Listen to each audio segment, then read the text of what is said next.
잠깐 기도하고 시작하겠습니다.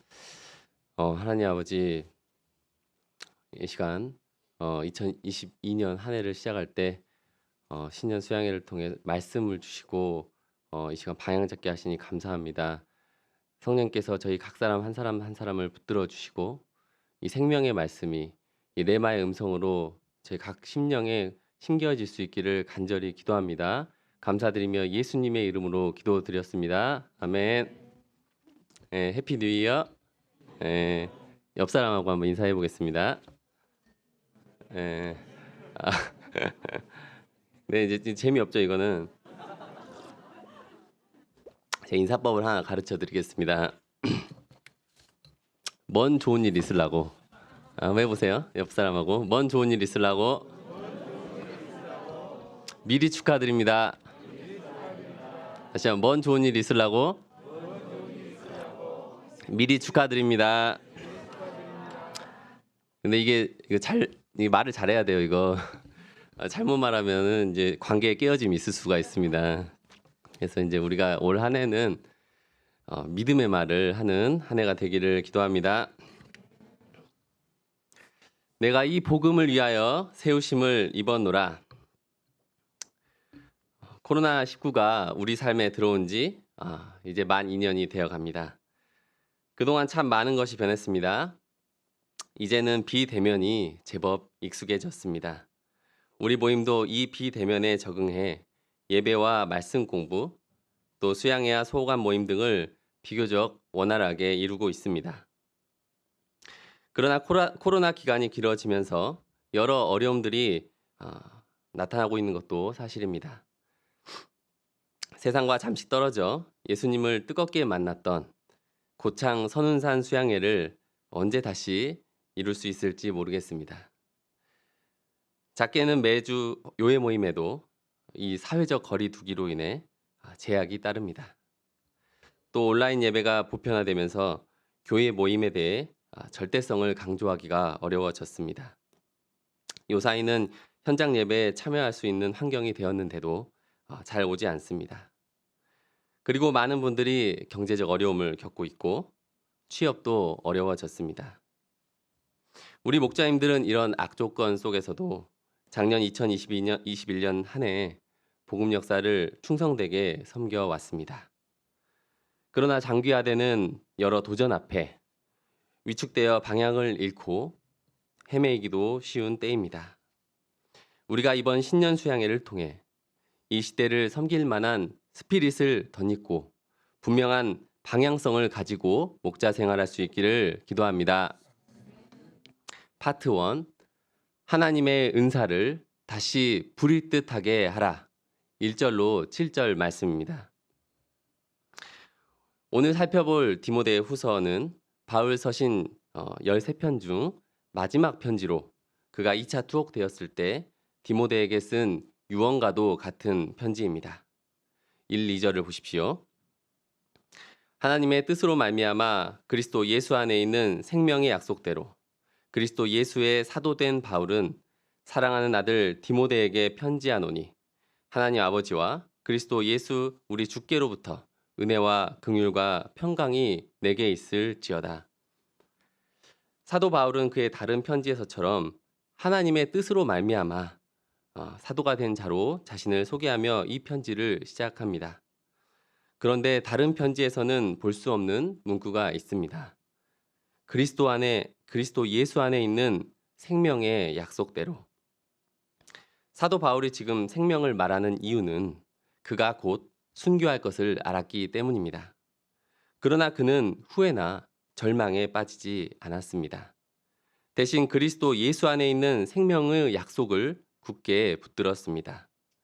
그리고 자신의 뒤를 따라 이 믿음의 경주를 이어갈 복음의 일꾼들을 세우고자 지금 이 편지를 쓰고 있는 것입니다.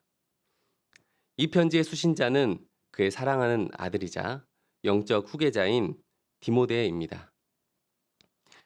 바울은 1차 선교 여행 중 가장 극심한 핍박의 장소였던 루스드라에서 디모데를 얻었습니다. 그 후 2차, 3차 전도 여행 중 많은 시간을 함께했고 이 디모데는 바울로부터 귀한 목자 수업을 받았습니다.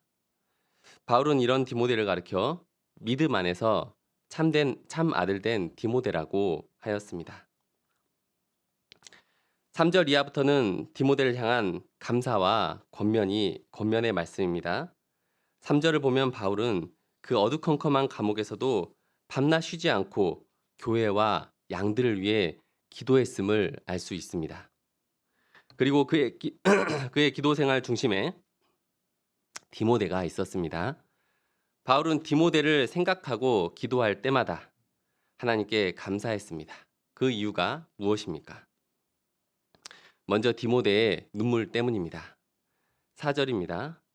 내 눈물을 생각하며 너 보기 원함은 내 안에 기쁨이 가득하게 하려 함이니.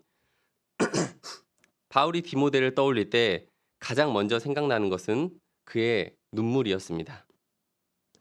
디모데는 평소 눈물이 많았던 것 같습니다. 우리 지금 센터에도 급격한 호르몬 변화 때문에 이런 증상들을 겪고 있으신 우리 은혜로운 목자님들이 몇 분 계십니다. 특히 바울과 헤어지고 바울이 투옥되었을 때 많은 눈물을 흘렸던 것 같습니다. 바울은 이런 눈물 많은 디모데를 다시 봄으로 그의 기쁨이 충만해지기를 원했습니다. 또 바울은 디모데 안에 있는 거짓이 없는 믿음을 인하여 감사했습니다. 거짓이 없는 믿음이란 원어적으로 위선이 없는 믿음을 말합니다. 디모데는 위선적으로 신앙생활하지 않았습니다. 겉모습과 속마음이 다르지 않았습니다. 그는 사람들과 함께 있을 때나 또 혼자 있을 때나 한결같이 하나님 앞에서 신앙생활을 할 줄 아는 사람이었습니다. 또 그는 어떤 신앙의 행위로 은근히 자신을 높이지도 않았습니다.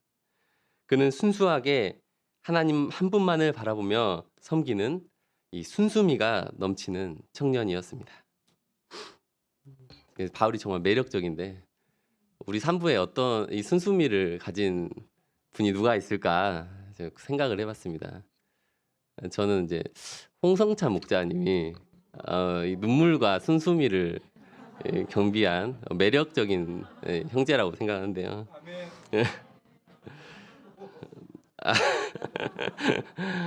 그래서 바울은 이 디모데 안에 있는 이 거짓이 없는 믿음을 생각할 때마다 감사하고 힘이 났습니다. 그의 이런 순수한 믿음은 이 외가 쪽 영향을 많이 받았습니다. 5절 하반절입니다. 이 믿음은 먼저 내 외조모 로이스와 내 어머니 유니게 속에 있더니 내 속에도 있는 줄을 확신하노라. 외할머니 로이스와 어머니 유니게는 유대 여자들로 초창기부터 바울로부터 복음을 듣고 개종한 자들입니다. 이들은 디모데를 키울 때 순수한 믿음의 사람, 또 성경을 사랑하는 아들이 되도록 간절히 기도하며 키웠습니다. 그러나 이런 좋은 환경과 또 바울의 섬김 속에 자라난 디모데도 에베소 교회 책임 목자가 된 후에는 많이 힘들어했습니다. 바울이 개척한 교회, 그것도 소아시아의 장작교회라는 에베소 교회를 젊은 나이에 이어받았으니 바울과 비교되는 가운데 참 많이 힘들었을 것입니다. 그는 두려움에 시달리고 또 복음을 부끄러워하며 고난받는 것도 되도록 피하고 싶었습니다. 이런 움츠러든 디모데에게 바울이 주는 격려의 말씀이 무엇입니까? 6절입니다. 6절을 함께 읽겠습니다. 시작.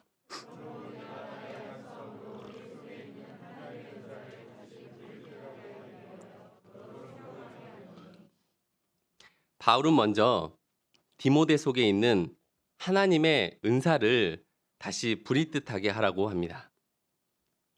바울은 디모데가 책임 목자 임직식 때 장로의 회에서 안수함으로 받은 그 은사를 떠올리도록 도왔습니다.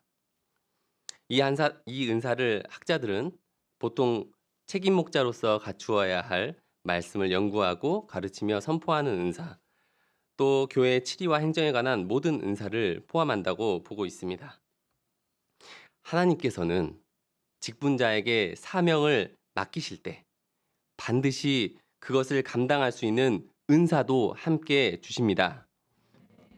그래서 나는 부족하지만 하나님께서 주신 그 은사들을 잘 활용한다면 맡겨주신 사명을 능히 감당할 수 있습니다. 그러나 은사를 받은 사람이 은사를 받은 것으로 끝내서는 안 됩니다. 가만히 있는데 저절로 은사가 나타나고 개발되는 것이 아닙니다. 작은 것이라도 그 은사를 계속해서 사용하고 개발함으로 은사가 불타오를 수 있도록 훈련해야 합니다. 그래서 바울은 디모데 안에 있는 이 귀한 은사를 다시 불이 뜻하게 하라고 격려하고 있습니다. 현재 열심히 하고 있지만 더욱 불이 맹렬하게 타오르도록 하라는 말입니다. 그런데 디모데가 이 은사를 다시 불일 듯 하기 위해 극복해야 할 것이 한 가지 있었습니다. 그것이 무엇입니까?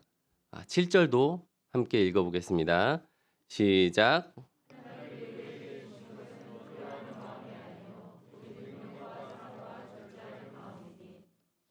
이 마음을 NIV 성경으로 보면 스피릿, 영입니다.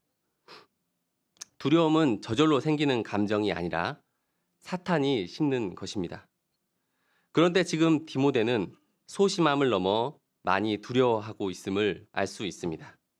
이 두려움 때문에 은사도 능력도 제대로 발휘하지 못하고 있었습니다. 디모데가 무엇을 두려워하고 있었을까요? 먼저 외적으로는 로마 제국의 강력한 핍박을 생각해 볼 수 있습니다. 스승인 바울도 이 핍박의 칼날을 피하지 못하고 지금 투옥되어 있습니다. 교회 성도들 중에도 이 핍박이 두려워 하나둘 믿음을 저어버렸습니다. 이런 외적 핍박도 큰 두려움이지만 더 큰 두려움은 교회 내부에 있었습니다. 당시 에베소 교회에 복음이 아닌 다른 교훈을 말하는 자들이 있었습니다. 모였다 하면 신화와 끝없는 족보 이야기에 몰두하는 이들로 인해 교회가 조금씩 변질되어 갔습니다. 또 영지주의, 금욕주의, 율법주의, 그 외에 아데미 여신 쾌락주의가 들어와 성도들의 마음을 뒤흔들어 놓았습니다. 거기에 연로한 장로들이 버티고 앉아 어린 디모데를 업신여기며 훈계하려 들었습니다. 이에 비해 디모데는 나이도 어리고 뿐만 아니라 모든 데서 부족했습니다. 바울은 이런 디모데의 위축된 심령을 꿰뚫어 보고 말합니다. 하나님이 우리에게 주신 것은 두려워하는 마음이 아니요 오직 능력과 사랑과 절제하는 마음이니. 코로나 시기를 겪으면서 우리에게도 이런저런 두려움이 찾아옵니다. 신천지 사태 이후 전처럼 자유롭게 캠퍼스에서 복음을 전할 수 없게 되었습니다. 이 풋풋한 신입생을 만날 수 있었던 검진 기간 전도 축제를 포함한 공식적인 캠퍼스 전도는 올 스톱된 상태입니다. 새 영혼은 오지 않고 동역자들은 기대만큼 잘하지 않고 이러다 역사가 망하지는 않을까. 지금은 그나마 굴러가는 것 같은데 앞으로는 어떻게 될까? 센터 문 닫지는 않을까? 또 나이를 먹으면서 건강에 대한 두려움, 물질에 대한 염려, 혹 그나마 있던 동역자들이 힘들어하다가 떠나지 않을까? 최대한 끌어당겼죠. 이런 두려운 생각이 들면 앞이 캄캄합니다. 그런데 오늘 본문에서 이런 두려움에 대한 희망적인 말씀을 듣습니다. 하나님이 우리에게 주신 것은 두려워하는 마음이 아니요 오직 능력과 사랑과 절제하는 마음이니. 하나님은 우리에게 어떤 경우에도 두려움을 주시지 않습니다. 하나님은 두려움 대신 능력과 사랑과 절제하는 영을 주십니다. 능력과 사랑과 절제의 영이 누구십니까? 바로 성령님이십니다. 하나님께서는 두려움의 영을 몰아내시고 성령님으로 함께하사 우리를 도와주십니다. 여기서 능력은 두나미스로, 이 두나미스가 바로 요즘 청년들이 좋아하는 다이너마이트의 어원입니다. 모르시죠? 다이너마이트란 BTS 찬양이 아니라 노래가 있습니다. 이제 성령의 능력입니다. 그게. 하나님은 초월적인 능력으로 성령님의 능력으로 복음의 일꾼들의 모든 연약함과 두려움을 담대함으로 바꾸어 주십니다. 또 하나님은 성령을 통해 우리에게 사랑의 영을 부어 주십니다. 하나님이 부어 주신 사랑에는 원자탄과 같은 능력이 있습니다. 또 온전한 사랑은 두려움을 내어 쫓는다고 하였습니다. 이 사랑의 영을 받을 때 우리는 두려움 없이 어떤 까칠한 영혼도 품고 섬길 수 있습니다. 그리고 무엇보다 목자에게 필요한 절제의 영을 주십니다. 이 절제의 영을 받을 때 내 마음대로 하고 싶은 마음과 또 청년의 정욕과 물질에 대한 탐심을 절제하고 예수님을 닮은 본이 되는 목자의 삶을 살 수 있습니다. 무엇보다 인터넷 쇼핑과 유튜브, 넷플릭스를 절제하고 진정 집중해야 할 말씀과 기도 생활에 집중할 수 있습니다. 하루 종일 스마트폰이 몸에 붙어 있는 자들에게 이 절제의 영이 강하게 임하기를 기도합니다. 스피릿은 매우 중요합니다. 만약 경기하는 자 안에 두려움이 있다면 그는 제대로 싸워보지 못하고 백전필패할 것입니다. 그래서 사단은 우리 안에 두려움의 영을 심고자 하는 것입니다. 우리는 이제 3년째 코로나 시즌을 맞이하고 있습니다. 이 시기에 우리는 오늘 말씀으로 분별해야 합니다. 진짜 문제는 코로나도 아니고 냉담한 사회 분위기도 아니고 급변하는 캠퍼스 상황도 아닙니다. 그런 상황들로 인해 우리가 위축되고 움츠러드는 것이 문제입니다. 두려움이 있으면은 아무것도 할 수 없습니다. 그러므로 우리가 두려움 대신 성령 충만함을 사모해야 하겠습니다. 예수님께서는 말씀하셨습니다. 사도행전 1장 8절에 오직 성령이 너희에게 임하시면 너희가 권능을 받고 예루살렘과 온 유대와 사마리아와 땅끝까지 이르러 내 증인이 되리라. 마침 내일부터 10일간 성령 충만 심야 기도회가 있습니다. 이번 심야 기간 동안 그동안 코로나로 위축되었던 마음과 우리 안에 숨어있던 두려움의 영을 싹 몰아내고 능력과 사랑과 절제의 영을 덧입는 귀한 시간이 되기를 기도합니다. 그리고 하나님께서 이 복음 역사를 능히 섬길 만한 은사들을 이미 우리에게 주셨음을 잊어서는 안 되겠습니다. 사도 바울은 이 은사를 가볍게 여기지 말라고 당부하였습니다. 사역 환경이 점점 더 어려워지고 있기 때문에 우리 또한 은사에 더욱 불을 붙여야 합니다. 어떤 분은 섬김의 은사가, 어떤 분은 가르치는 은사가, 어떤 분은 기도의 은사가 있습니다. 또 찬양의 은사, 악기의 은사, 댄싱의 은사. 요즘 이제 댄싱의 은사가 있는 우리 학생들이 조금씩 생겨나고 있습니다. 보셨죠? 예. 데코의 은사, 컴퓨터의 은사, 음식 솜씨의 은사, 분위기 메이커의 은사, 위로의 은사. 위로의 은사 누가 바나목자님. 또 톡톡 튀는 아이디어의 은사, 아이들과 잘 놀아주는 은사. 정말 우리 노병은 목자님은 이 아이들과 놀아주는 은사가 정말 특별한 것 같습니다. 등등 우리에게는 각자 다양한 은사가 있습니다. 그런데 우리가 받은 이 은사에 제한을 두지 않았으면 좋겠습니다. 예수님께서는 달란트 비유에서 각각 그 재능대로 열심히 장사한 자들에게는 결과에 상관없이 칭찬하셨지만 한 달란트를 받고 그것을 땅에 묻어두었던 자에게는 심하게 책망하셨습니다. 우리가 은사들을 조금만 사용하고 말 것이 아니라 바울의 권면대로 활활 불타오르도록 하여야 하겠습니다. 그래서 교회를 세우고 복음 역사를 더욱 풍성하게 하며 마지막 날 착하고 충성된 종아라고 예수님께 칭찬받는 은사자들이 되기를 기도합니다. 파트 2. 내가 이 복음을 위하여 세우심을 입었노라. 8절로 18절 말씀입니다. 디모데 안에 두려움을 걷어낸 바울은 이제 그가 복음의 일꾼으로서 각오를 새롭게 하도록 돕습니다. 8절을 함께 읽겠습니다. 8절입니다. 시작.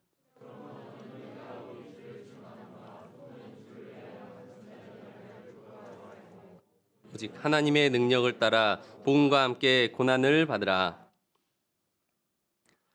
평생을 주와 복음을 위해 살았던 바울 목자님이 지금 두 번째 옥에 갇히게 되었습니다. 4년 전 1차 투옥에서 풀려나 좀 자유한가 싶었는데 이제는 더 어려운 형편이 되어 쇠사슬에 묶인 채 지하 감옥에 갇히게 되었습니다. 이게 무슨 일입니까? 이는 영광스러운 일입니까? 아니면 부끄러운 일입니까? 바울은 이 일에 대해 두 가지를 부끄러워하지 말라고 당부합니다. 먼저 우리 주를 증언함입니다. 지금이야 십자가가 장식처럼 달려있지만 당시 십자가는 저주의 상징이었습니다. 그런데 이 십자가에 못 박힌 그리스도를 전한다는 것은 유대인들에게는 거리끼는 것이었고 이방인들에게는 미련한 것이었습니다. 또 당시 힘으로 세계를 정복한 로마에 비해 십자가에서 돌아가신 예수님은 너무나 약해 보였기에 우리 주를 증언함은 설득력이 없어 보였습니다. 둘째로 지금 바울이 주를 위하여 감옥에 갇힌 것입니다. 바울 목자님에게 역경이 있었지만 그래도 마지막에는 잘 풀려서 CBS 새롭게 하소서에 출연하면 이 모든 수치가 한 번에 역전될 것 같습니다. 그런데 상황은 더 안 좋아져 바울은 이제 지하 감옥에서 마지막을 보내게 되었습니다. 그 소식을 들은 사람들은 자신도 험한 꼴 당할까 봐 믿음을 버리고 바울을 떠났습니다. 이 일들을 생각할 때 당시 복음의 일꾼으로 살아간다는 것은 부끄러운 일이 되기 쉬웠습니다. 지금도 크게 다르지는 않는 것 같습니다. 복음은 여전히 세상에서 힘이 없어 보입니다. 절대 진리란 없다고 생각하는 포스트 모더니즘의 이 거대한 물결 속에 성경은 구시대적 유물로 취급받기도 합니다. 세밭이나 주식 강연에는 그렇게 많은 사람들이 몰리지만 복음에는 별 관심이 없습니다. 그리고 갈수록 반기독교 정서가 심해지는 것 같아 안타깝습니다. 잊을만 하면 교회발 집단 감염 뉴스가 이 메인 기사로 뜨는데 그런 기사에는 항상 낯뜨거운 악플이 수백 개씩 달립니다. 얼마 전에는 오미크론에 감염되었던 목사님 부부가 사과문을 올리기도 했습니다. 교회가 오히려 세상의 걱정거리로 비춰지는 분위기 속에서 주일 예배 초청 고사하고 너도 어제 현장에서 예배를 드렸냐고 핀잔 들을까 봐 교회 간 것도 당당하게 말하지 못하는 분위기가 되었습니다. 이런 환영받지 못하는 복음을 전한다는 것이 자신감이 떨어지고 부끄러워지기도 합니다. 그러나 바울은 어떠했습니까? 그는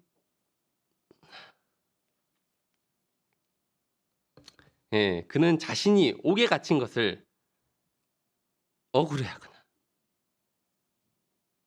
물을 한번 먹을 타이밍이 부끄러워하지 않았습니다. 오히려 담대히 자랑하였습니다. 왜 그렇습니까? 로마서 1장 16절입니다. 다 함께 읽겠습니다. 시작.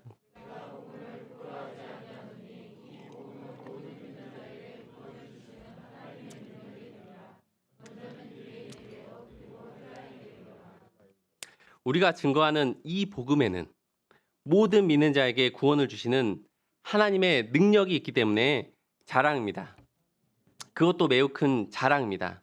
아무리 잘난 사람도 죄와 죽음에서 자신을 구원할 수 없습니다.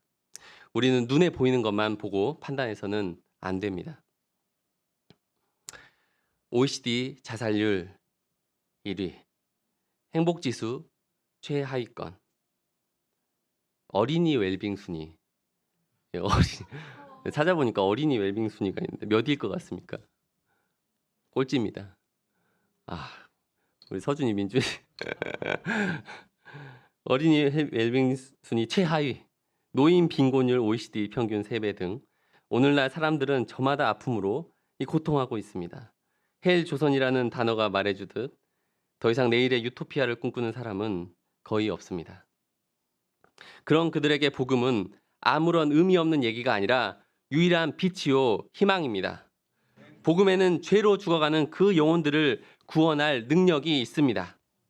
어떤 몹쓸 사람도 변화시켜 새 사람 되게 하는 능력, 바로 두나미스가 있습니다. 우리만 아니라 전 세계 많은 사람들이 자신의 변화된 삶으로 이 복음의 능력을 증명하였습니다. 그러므로 이 복음을 전하는 복음의 일꾼이야말로 가장 위대하고 가장 귀한 삶을 살아가는 자들인 것입니다. 따라서 바울은 이 복음을 부끄러워하지 말고 세상과 캠퍼스에서 또 삶의 현장에서 이 능력의 복음과 함께 역설적으로 고난을 받으라고 합니다. 우리는 예수님이 다시 오시기 전까지는 복음의 일꾼에게 고난은 선택이 아니라 필수라는 점을 이해해야 합니다. 작년에 서울의 한 목자님은 대학 건물 안으로 들어가 복음을 전하시다 CCTV에 걸려 그물망에 걸려 추방되는 수치를 당했다고 합니다. 어제 마리아 목자님 나오셨는데 이전에는 없던 전문 보안 요원이 생기면서 좋게 보냈겠습니까? 대충 보내지 않고 밀착 경호까지 하면서 교문 밖까지 살뜰하게 배웅해 주었다고 합니다. 그러나 이런 수치와 고난이 두렵지만 감사한 것은 고난을 감당할 수 있는 힘을 하나님께서 주신다는 것입니다. 베드로전서 4장 14절은 말합니다. 너희가 그리스도 이름으로 치욕을 당하면 복이 있는 자로다. 영광의 영 곧 하나님의 영이 너희 위에 계심이라. 우리가 주와 복음을 위해 고난 당할 때 영광의 영 성령님께서 강하게 역사하십니다. 모든 할 말을 주시고 복음의 진보를 이루어 주십니다. 그러므로 그리스도의 이름으로 치욕을 당하면 복 있는 자로 알고 도리어 그 이름으로 하나님께 영광을 돌려야 합니다. 그런데 이런 고난에도 우리가 복음의 일꾼으로 살아갈 수 있는 더 근본적인 이유가 있습니다. 그 이유는 이 삶을 우리가 선택한 것이 아니라 바로 하나님께서 우리들을 부르셨기 때문입니다. 9절입니다. 9절을 다 함께 읽어보겠습니다. 시작.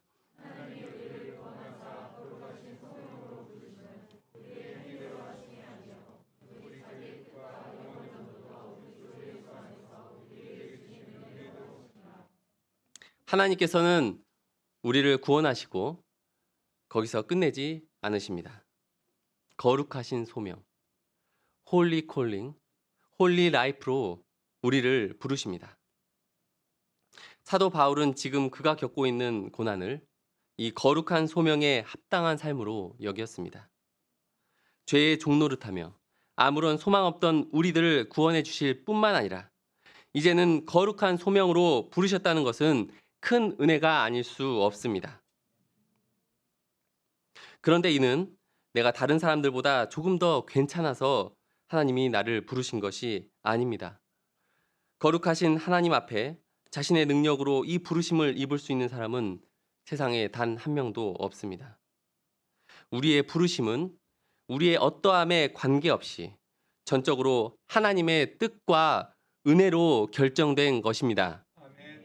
그렇기 때문에 우리에게 주어진 이 부르심이 더욱 값진 것입니다. 그런데 우리들에게 이 은혜를 주시기 위해 하나님께서는 영원 전부터, 영어로는 before the beginning of time, 시작되기 전에 예수님 안에서 놀라운 일을 계획하셨습니다.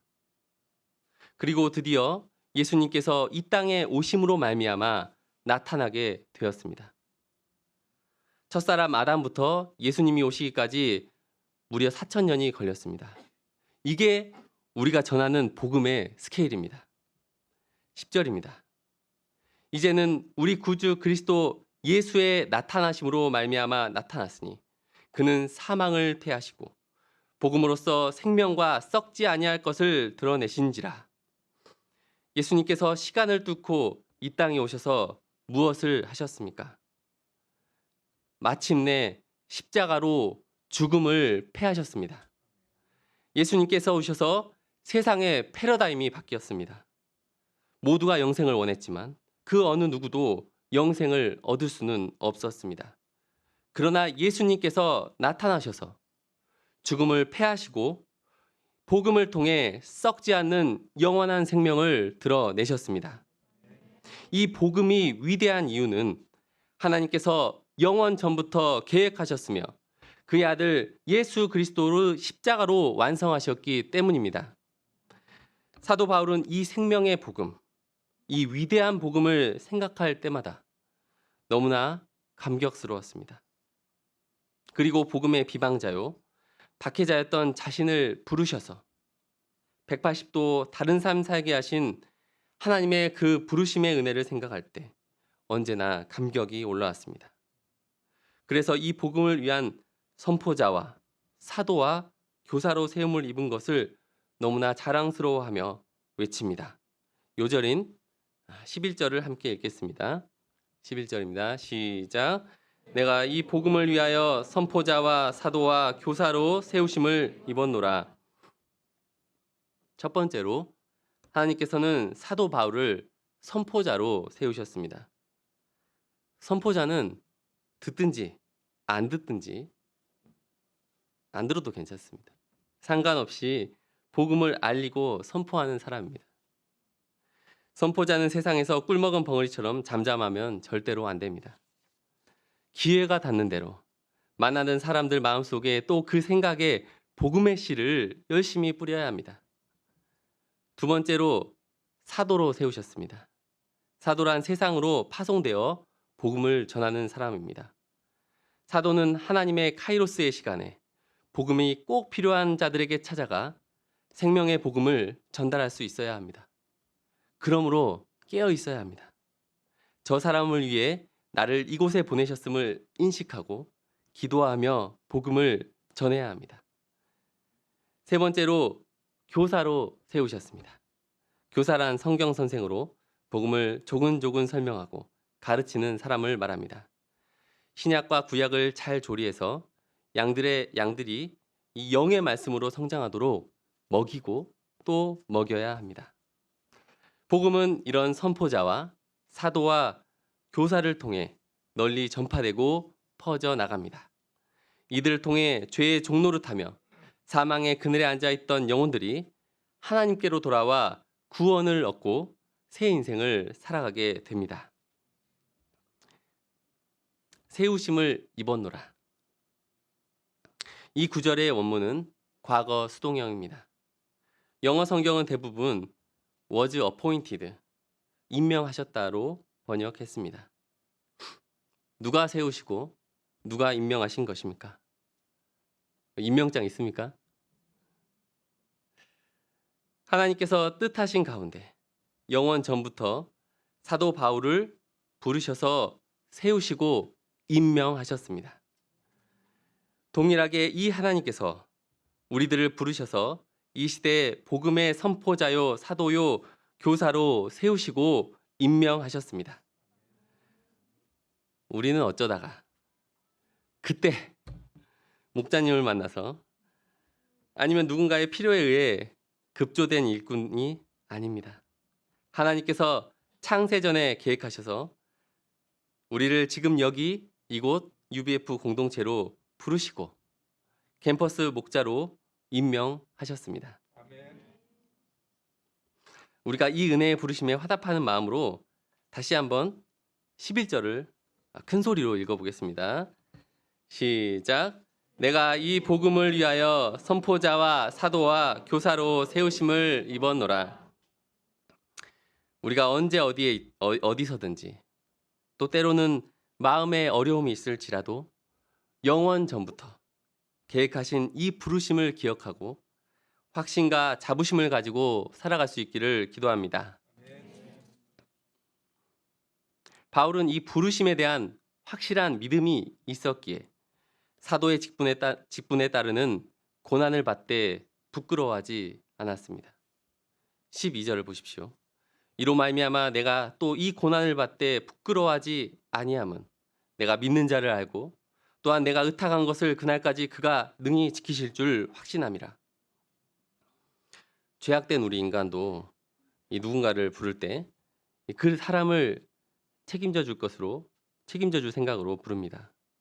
그런데 설마 하나님께서 그 부르신 자들을 그냥 내버려 두시겠습니까?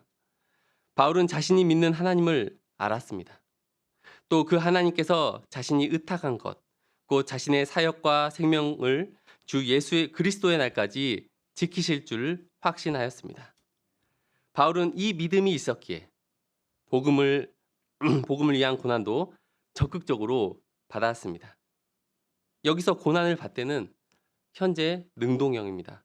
바로 편지를 쓰는 순간에도 복음을 위한 고난을 자원하여 적극적으로 받았다는 것입니다. 바울이 지금 감옥에 들어가 있는 것이 그 증거입니다. 우리도 마찬가지입니다. 복음의 일꾼으로서 세움과 임명의 주권은 하나님께 있지만 그것을 감당하는 것은 우리의 몫으로서 고난이 따릅니다. 그런데 적극적으로 감당하고자 방향을 정하면 하나님께서 감당할 힘도 주시고 또 끝까지 책임져 주십니다. 그러므로 우리가 복음 전도자요, 또 캠퍼스 목자로 살 때 고난이 있지만 우리를 부르신 이 하나님을 신뢰하고 맡겨주신 사명을 적극적으로 감당하기를 기도합니다. 13, 14절에서 바울은 디모데에게 유언적 심정으로 부탁합니다. 13, 14절 함께 읽어보겠습니다. 시작.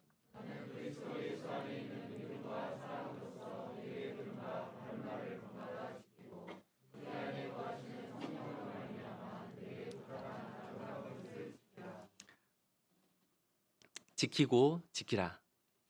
지키라는 말이 2번 강조되어 나옵니다. 그런데 두 지키다의 뜻은 다릅니다. 첫 번째 지키다는 붙잡다는 뜻으로 순종을 의미합니다. 디모데가 무엇에 순종해야 합니까? 바울에게 들은 바른 말, 곧 복음과 하나님의 말씀을 디모데가 먼저 순종하고자 해야 합니다. 그런데 믿음과 사랑으로서 순종하라고 합니다. 이는 순종이 억지나 의무감이 아닌 그리스도 예수 안에 있는 믿음을 가지고 사랑이 동기가 되어 말씀을 지켜야 한다는 것입니다. 두 번째 지키다는 가드, 보호하다, 방어하다는 의미입니다. 바울이 디모데에게 부탁한 아름다운 것, 곧 복음이 변질되지 않도록 적들의 공격으로부터 수호해야 합니다. 여러 이단 사설, 또 사람들의 생각이나 상대주의 등에 변질되지 않도록 성령님을 의지하여 진리를 지켜내야 합니다. 우리 복음의 일꾼들은 복음을 전할 뿐만 아니라 먼저 진리의 말씀에 순종하며 복음이 우리 안에서 변질되지 않도록 지켜내야 할 것입니다. 그러나 이러한 보와 같은 복음을 버리고 당시 아시아에 사는 모든 사람이 목자 바울을 버리고 떠났습니다. 그럼에도 끝까지 바울 곁에서 남아 그를 섬겨준 사람이 있었습니다. 그는 유익한 자란 뜻의 오네시보로였습니다. 오네시보로는 바울이 사슬에 매인 것을 부끄러워하지 않았습니다. 오히려 부지런히 찾아와 바울을 격려해 주었습니다. 사도 바울은 그의 사랑과 충성에 매우 큰 감동을 받았습니다. 바울은 이런 오네시보로의 섬김이 너무 감사해 주 예수의 날 곧 재림과 최후 심판날에 주의 긍휼을 입게 해달라고 간구합니다. 우리도 이 시대에 오네시보로와 같은 충성된 종 한 사람이 되기를 기도합니다. 많은 사람이 이 길에서 떠날지라도 또 복음이 부끄러워 숨을지라도 두려워하지 않고 충성스럽게 동역자들과 양들을 섬기는 진정한 목자가 되기를 기도합니다. 저는 대학교 1학년 여름 수양회에서 돌아온 탕자 말씀으로 하나님을 영접한 후 회심하게 되었습니다. 철저히 무신론자였던 저에게 이 하나님이 살아계신다는 사실은 이전의 가치관을 완전히 바꿀 만한 충격적인 사건이었습니다. 그런데 거기서 끝나지 않으시고 그렇게 하나님을 무시하던 자를 그리스도 예수 안에서 용서하시고 하나님의 아들로 회복시켜 주시니 너무나 감사가 되었습니다. 이 놀라운 복음과 이 하나님의 사랑을 생각할 때 이 밤하늘의 별을 보기만 해도 나를 위해 천지를 만드신 하나님의 사랑이 느껴져서 눈물이 났습니다. 그때는 이제 호르몬에 또 순간적으로 이 놀라운 복음과 그리고 이 복음이 너무 기가 막혀서 혼자 전도지를 들고 중앙도서관에 가서 이 전도를 했었습니다. 이 당시 복음은 전혀 부끄러운 것이 아니었습니다. 말 그대로 모든 믿는 자에게 구원을 주시는 하나님의 능력이었습니다. 그러나 그리 오래지 않아 사람들의 시선이 신경 쓰이고 또 복음이 없어도 바쁘게 잘 사는 세상 사람들을 보면서 그들에게 확신을 가지고 복음을 전하기가 망설여졌습니다. 이후로는 전도자로 부르심에 대한 사명의식 없이 그저 건강검진 기간 또는 수양회 기간 잠깐 떠밀려 전도하러 나갔습니다. 그리고 갈수록 전도에 호의적이지 않는 캠퍼스 분위기를 접하면서 내 안에 무시받기 싫은 마음과 또 거절받을 것에 대한 두려움이 생겨났습니다. 예전에는 이 전도하러 나가면 그래도 설문지를 적어주는 사람이 있었습니다. 또 얘기도 잘 들어주는 편이었습니다. 그런데 요즘은 대부분 눈길조차 주지 않고 쌩하고 가버립니다. 한 번은 안녕하세요 인사만 했는데 이 못 볼 것을 본 듯 욕을 하고 그때 마음이 많이 그 사람이 안 좋았나 봐요. 뭔가 심정이 안 좋았나 봐요. 욕을 하고 가버리기도 했습니다. 그런데 코로나 이후가 더 문제라는 생각이 들었습니다. 기독교에 대한 깊어진 반감과 신천지로 인한 노방전도에 대한 경계심, 또 캠퍼스 내에서 전도 제약 등으로 인해 전도의 환경이 더 나빠질 것 같았습니다. 그래서 이런 복음 전도자의 삶을 피하고 싶었습니다. 그런 저에게 하나님께서는 오늘 말씀을 맡겨주셨습니다. 내가 이 복음을 위하여 선포자와 사도와 교사로 세우심을 입었노라.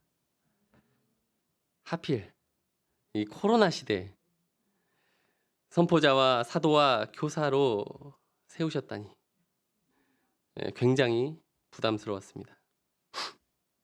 그러나 말씀을 준비하면서 내가 이 복음이 나에게는 어떤 의미인가 생각해 보았습니다. 복음은 글자 그대로 저에게 복된 소식이 되어 저의 삶을 행복하게 해주고 있습니다. 끝없는 하나님의 사랑, 예수님의 십자가 죄사함, 또 사망을 이기신 부활의 능력, 이 모든 것을 새길수록 또 누릴수록 기쁨과 감사가 넘쳤습니다. 이 복음은 나의 삶과 우리 가정을 지탱해주고 있습니다. 많은 목자님들이 고백하셨듯 이 복음 없는 나의 삶은 상상하기 싫습니다. 그런데 이 복음 때문에 넘치게 은혜를 받고 있음에도 저 죽어가는 영혼에게 흘려보내지 않는 이기적인 죄가 있음을 제 안에 깨닫게 되었습니다. 또한 말씀을 묵상하는 가운데 코로나로 인해 여러 걱정들보다 이 하나님의 뜻과 예수님께서 십자가로 이루신 이 복음이 그 어떤 장애물보다 비교할 수 없이 크다는 것을 깨닫게 되었습니다. 그리고 하나님께서는 영원 전부터 계획하셔서 저를 지금 여기 캠퍼스 목자로 임명하셨습니다. 그분은 다 계획이 있었습니다. 하나님께서는 코로나가 우리나라에 막 퍼지기 시작할 때 디모데후서 4장 2절 상반절 말씀으로 도전하셨습니다.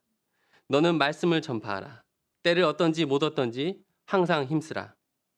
그때 저는 단 1초도 생각하지 않고 지금은 어렵겠습니다.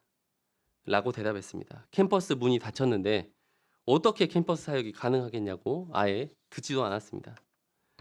그러나 하나님께서는 생각지도 못한 방법으로 친히 복음 역사를 이루어 가셨습니다. 2세들이 대거 대학생이 되면서 코로나 시즌인데 오히려 학생회의 역사에 활력이 돌았습니다. 심지어는 서울에서도 왔습니다. 개인적으로 또 양 한 번 제대로 섬겨본 적 없던 이 초보 목자가 의도치 않게 세 명의 양과 말씀 관계성을 이루게 되었습니다. 이를 통해 복음 역사는 친히 하나님께서 이루어 가신다는 것을 깨닫게 되었습니다. 그리고 오늘 말씀을 통해 복음의 일꾼으로서 제가 훈련을 받아야겠다는 결단을 해봅니다. 사실 목자 타이틀만 있지 입을 열어 적극적으로 복음을 전하지 못했습니다. 그런데 감사하게도 좋은 믿음의 동역자들을 주셔서 이 삶으로 보고 배우게 하십니다. 우리 같이 근무하는 정바울 목자님은 이 센터에서 준비해준 녹색 말씀 카드를 항상 가운에 가지고 다니십니다. 이거. 예. 근데 다임 목자님은 뭉탱이로 갖고 다니신다고 하는데 저만 빼고 다 하는 것 같습니다. 그래서 이 카드를 이제 필요할 때마다 환자들에게 전해주는데 그냥 전해주면 흥미가 없잖아요. 그러니까 이렇게 딱 하고 뽑아봐라. 뽑아봐라. 이렇게 해갖고 딱 뽑으면은 이제 그때부터 약간 양념을 이렇게 해서 이 말씀이 정말 하나님이 너한테 지금 주는 말씀이다 하면서 이제 복음을 전한다고 제가 지금 보지는 못했지만 들었습니다. 많이 쓰시기 바랍니다. 또 병원장님은 업무 시간이 끝나고 입원 환자들을 면담실로 불러서 위로의 말씀과 함께 복음을 열심히 전하고 계십니다. 1년 전 제게 난소암 진단을 받았던 20대 초반 여성분이 최근 돌아가셨다는 소식을 들었습니다. 순간 그 영혼에게 미안한 마음과 이 복음의 일꾼으로 그 자리에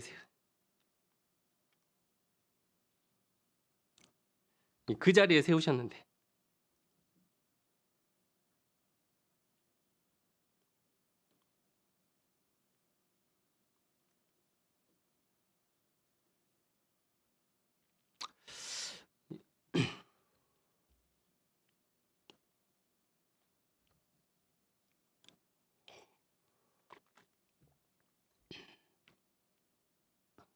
이 충성되게 복음을 전하지 못했던 것이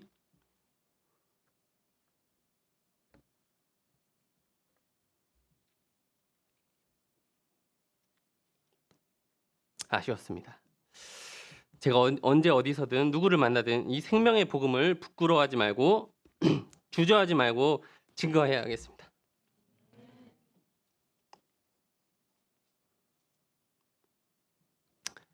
그리고 삶의 현장에서 열심히 복음의 일꾼으로 훈련받고 있으면 하나님이 열어주시는 때에 이 캠퍼스에서도 활발히 전도할 수 있을 것입니다. 제가 2022년 삶의 현장과 캠퍼스에서 이 선포자와 사도와 교사로 세우신 이 부르심을 적극 감당하는 한 해가 되기를 기도합니다. 올 한 해는 아주 특별한 한 해입니다. 왠지 아십니까?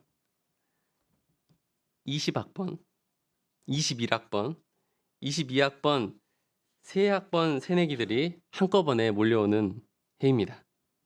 이제 대학생들은 비전도 종족으로 분류된다고 합니다. 이때 우리 복음의 일꾼들이 준비만 잘 돼 있으면 더 큰 구원 역사와 부흥을 경험한 한 해가 될 것입니다. 우리가 내일부터 시작되는 이 성령 충만 기도회를 통해 두려움의 영을 몰아내고 능력과 사랑과 절제의 영을 충만히 덧입기를 기도합니다. 또 우리에게 이미 주어진 각종 은사들을 기대를 가지고 활활 타오를 수 있도록 적극 개발했으면 좋겠습니다. 무엇보다 2022년에는 내가 있는 그 자리에서 이 복음을 부끄러워하지 말아야 하겠습니다. 사람을 살리는 이 능력의 복음을 담대하게 모든 삶의 현장과 캠퍼스에서 활발히 전하는 저와 여러분이 되기를 간절히 기도합니다. 디모데후서 1장 11절 말씀 읽고 기도하고 마치겠습니다. 시작.